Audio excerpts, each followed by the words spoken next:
வணக்கம். பேரின்ப இயற்கை வாழ்வியல் என்ற கருத்தில் நம்ம நிறைய வீடியோஸ் பேசியிருக்கோம். வாழணும், அதுவும் ஆரோக்கியமாக வாழணும், பேரின்ப வாழ்வியல் வாழணும் அப்படிங்கிறதான் என்னுடைய கனவு, என்னுடைய இலக்கு. அப்போது நம்மளுடைய இலக்கு எதுவோ, நம்மளுடைய எண்ணம் எதுவோ அதுவாகவே ஆகுறோம் அப்படிங்கிறதான். அப்போது பேரின்ப வாழ்வியல் அப்படிங்கிறத தொடர்ச்சியாக அந்த கருத்தியல்லே இருக்கும் பொழுது அதற்கான வாழ்வியல் நமக்கு வசப்படும். ஆனால் ஒன்றுக்கு பின்னால் என்னொன்று சொல்லிட்டு ஒன்றுக்கு ஒன்று தொடர்பாக இருக்குது அப்படிங்கிறத பஞ்சபூத ரகசியம் அப்படிங்கிறதுல புரிஞ்சுக்கிட்டோம். அதாவது எல்லாமே 5 பூதங்களுக்குள் அடக்கம். 1 5 ஆகி எல்லாமே 5க்குள்ளே அடக்கமாகி 5 தான் சுற்றி ஒன்றுக்கு ஒன்று தொடர்பாக இருக்குது அப்படின்னு. அப்போது ஒன்று எடுத்துக்கிட்டோன்னா அதுக்கு இன்னொன்று தொடர்பில் இருக்கும். அப்போ பேரின்ப வாழ்வியல் அப்படின்னு சொன்னால் நம்மளுடைய ஆரோக்கிய வாழ்வியல் மிக முக்கியமான ஒன்று. ஆரோக்கியம் அப்படின்னா உடல் உயிரை சார்ந்து இருக்கும். அப்போ இந்த உடலையும் உயிரையும் நல்லா புரிஞ்சுக்கணும். அப்போ இந்த உடலையும் உயிரையும் புரிஞ்சுக்கணும், மனதை பற்றி புரிஞ்சுக்கணும். ஏன்னா 3 பேர் இருக்காங்க இல்லையா, 3 அப்படிங்கிறது மிக முக்கியமான ஒன்று இல்லையா. அப்போ அந்த 3ஐயும் புரிஞ்சுக்கணும் அப்படிங்கிறது பஞ்சபூத ரகசியம் அப்படிங்கிறதுல 5 பூதங்களையும் நம்ம தெளிவாக பார்த்தோம். நம்மளுடைய ஆரோக்கியம் என்பதையும் நம்ம தெளிவாக புரிஞ்சுக்கிட்டோம். இப்போ இந்த ஆரோக்கியம் அப்படிங்கிறதுல உணவு ரொம்ப முக்கிய பங்கு வகிக்குது அப்படின்னு சொல்லிட்டோம். இந்த உணவு எங்கேருந்து விளையுது? மண்ணிலேருந்து விளையுது. அதே போல் பேரின்ப வாழ்வியலுக்கு எது அவசியம்? ஒரு நில அமைப்பு, கட்டமைப்பு நம்மளுக்கு மிக முக்கியமானது அப்படிங்கிறத புரிஞ்சுக்கணும். நமக்கான ஒரு நில அமைப்பு மிக முக்கியம் அப்படிங்கிறது புரிஞ்சிருச்சு. அப்போது நம்ம ஒரு இலக்கு ஒன்றை நோக்கி இருக்குது, ஆனால் அதற்கு தேவையானது அப்படிங்கிறது நம்மளுக்கு கையில் கிடைக்கும் அப்படிங்கிறது மிக முக்கியமான ஒன்று. அப்போது என்னுடைய பேரின்ப வாழ்வியலுக்கு நில அமைப்புங்கிறது இப்போ தான் கைவசம் கிடச்சிருக்குது.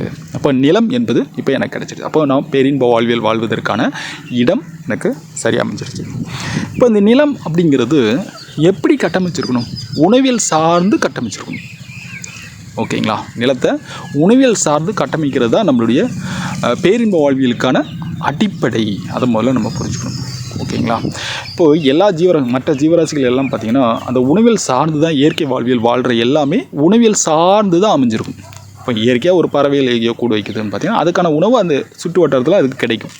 ஓகேங்களா? அதனுடைய எல்லை அப்படிங்கிறதுக்குள்ள அதனுடைய உணவியல் இருக்கும். அது எல்லா விலங்கும் சரி, பறவையும் சரி, எல்லா ஜீவராசிகளுக்கும் அதற்கான உணவியல் ரேஞ்ச் அப்படிங்கிறது இருக்கும். அப்போது நமக்கான ரேஞ்சுங்கிறது நமக்கான நில அமைப்பு.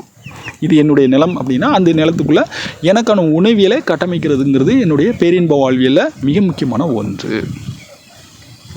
இப்போ அதை நோக்கிய ஒரு பயணம் தான். இப்போ நான் ஒரு நீண்ட 6 மாத காலமாக வீடியோஸே வந்திருக்காது. ஏண்டா இயற்கை வாழ்வியலை பற்றி கொஞ்சமாக வீடியோஸ் போட்டுட்டு தெரிந்தப்போ அந்த கருத்தியெல்லாம் காணாமல் போயிட்டோமேனா, இது என்னுடைய வாழ்வியல். ஜஸ்ட்டு ஒரு தகவல் பரிமாற்றம் இல்லை, இங்கே படித்தேன் அப்படிங்கிறது இல்லை. இது என்னுடைய வாழ்வியல். நான் இதை வாழ்ந்துக்கிட்டு இருக்கிறேன். இதுதான் என்னுடைய இலக்கு. இப்படி தான் நான் வாழப்போகிறேன் அப்படிங்கிற ஒரு கருத்து தான், என்னுடைய எண்ணம் தான் இது வெளிப்படுறது. இப்போ என்னுடைய எண்ணத்தை அப்படியே வெளிப்படுத்துகிறது தான் இந்த இடம். இந்த எண்ணத்தை வெளிப்படுத்துறது அப்படின்னா ஒரு வசியப்படுத்துறதுல எல்லோருடைய கூட்டு பிரார்த்தனை அப்படின்னு சொல்லுவாங்க இல்லையா. ஒரு பலர் நினைக்கும் போது அது விரைவாக நடந்துடும். இப்போது இந்த மரங்கள் இருக்குது, இந்த மரங்கள் விரைவாக வளர்ந்து சீக்கிரம் பழங்களை கொடுக்கணும், நல்லா வளரணும், தொடர்ச்சியாக பழம் கொடுக்கணும், ஒவ்வொரு வருடமும் நல்லா அறுவடை கொடுக்கணும், பழங்கள் கொடுக்கணும், உணவு கொடுக்கணும் அப்படின்னு நம்ம நினச்சிக்கிட்டோன்னா அது நான் நினைக்கிறது மட்டும் இல்லை, நீங்கள் எல்லோரும் நினைக்கும் பொழுது இந்த மரங்கள் எல்லாம் விரைவாக வளரும்.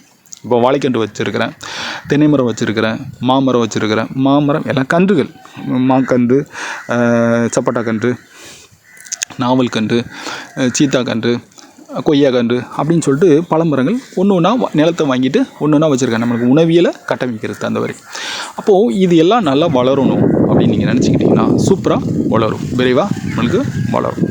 இப்போ இதே போல் இப்போ நான் இவ்வளோ என்னுடைய கருத்தியலில் நான் எவ்வளோ திண்ணமாக இருந்தாலும் அதுபடி கொஞ்சமாக கஷ்டப்பட்டு இத்தனை வருடங்கள் கழித்து இப்போ தான் எனக்கு நிலம் என்பது எனக்கு கிடச்சிருக்கு.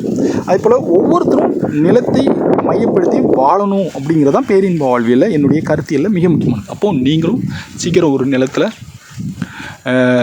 நிலத்தை வாங்கி அந்த நிலத்தில் நீங்கள் உங்களுடைய இயற்கை வாழ்வியலை கட்டமைக்கணும் அப்படிங்கிறது என்னுடைய ஆசை, என்னுடைய விருப்பங்கள். எல்லோருமே இந்த மாதிரி ஒரு இயற்கை வாழ்வியலில் வாழணும். இப்போ ஒரு வீடு இருக்குது, வீட்டில் இப்போது அனல் வெக்க ரொம்ப ஓவராக இருக்குன்னு தான் ஒவ்வொருத்தரும் ஏசி போட்டுருவோம்.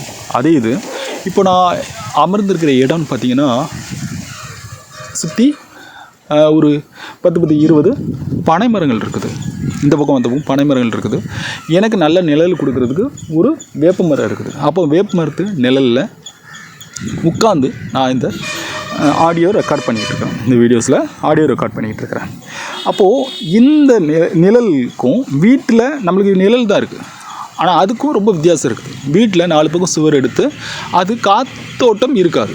அந்த நிழலில் வந்து ஈரப்பதம் இருக்காது. ஏன்னா மேலே இருக்கிறது எல்லாமே ஒரு பில்டிங்னா அதுவும் ஒரு கல் தான், அது ஈரப்பதம் இருக்குது. அதாவது இலையில் பார்த்திங்கன்னா ஈரப்பதம் இருக்கும்.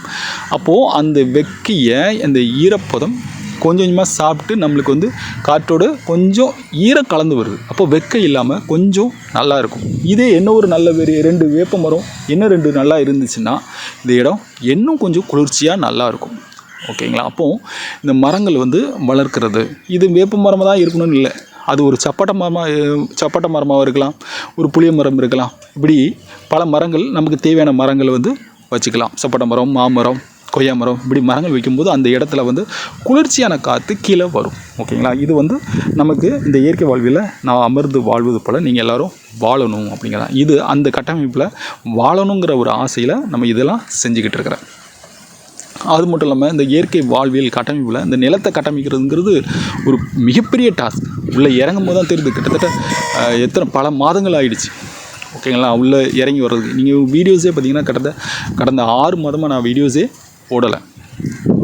ஏன்னா அவ்வளோ நெருக்கடி, உழைப்பு, கஷ்டங்கள் எல்லாத்தையும் தாண்டி தான் வந்திருக்கிறோம். ஒவ்வொரு செலவினங்கள் ஒவ்வொன்றும் செய்கிறதுக்கு பெற்ற கஷ்டங்கள் அப்படின்னு சொல்லிட்டு கொஞ்சம் கொஞ்சமாக நெருங்கி வந்தாச்சு.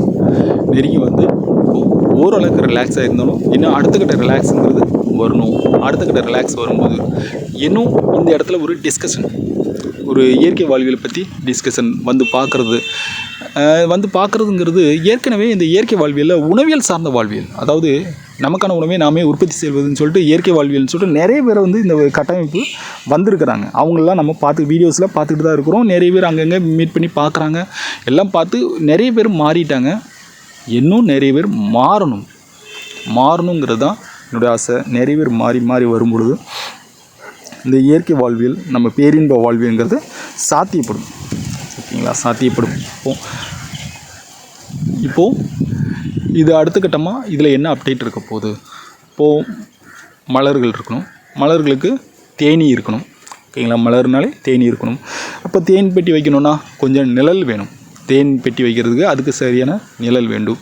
இந்த மரங்கள்லாம் வளரணும், எல்லாம் வச்சு வைக்கணும். அதில் ஒரு முயல் இருக்கணும், கோழி குஞ்சுகள் நடமாடணும், ஆட்டுக்குட்டி நடமாடணும். இதெல்லாம் ஒரு கற்பனை இலக்கு.